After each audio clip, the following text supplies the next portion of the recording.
Завершился республиканский конкурс «Я инженер». В соревнованиях приняли участие школьники, студенты и инженерные работники предприятий. «Алмазный край» успешно представили воспитанники Мирнинского регионального технического колледжа. С одним из них встретилась Августа Степанова.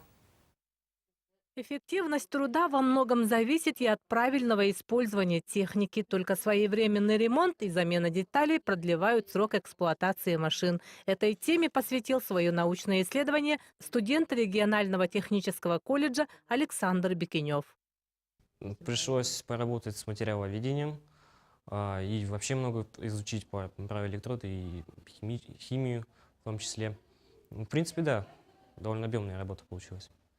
Усилия оказались не напрасными. Члены жюри республиканского конкурса признали работу Александра лучшим и присудили первое место. Саша у нас это кандидат на красный диплом. Мы очень горды тем, что в стенах нашего колледжа обучаются и выпускаются уже более подготовленные выпускники, которые будут более конкурентоспособны, которые будут успешны.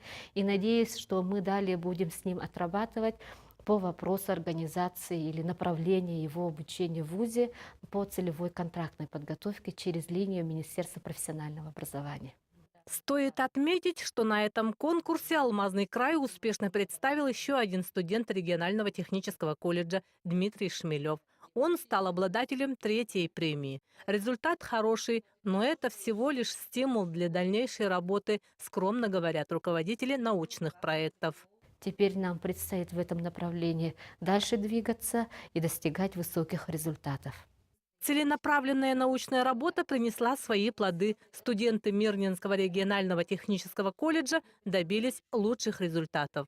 Преподаватели и научные руководители возлагают на них большие надежды.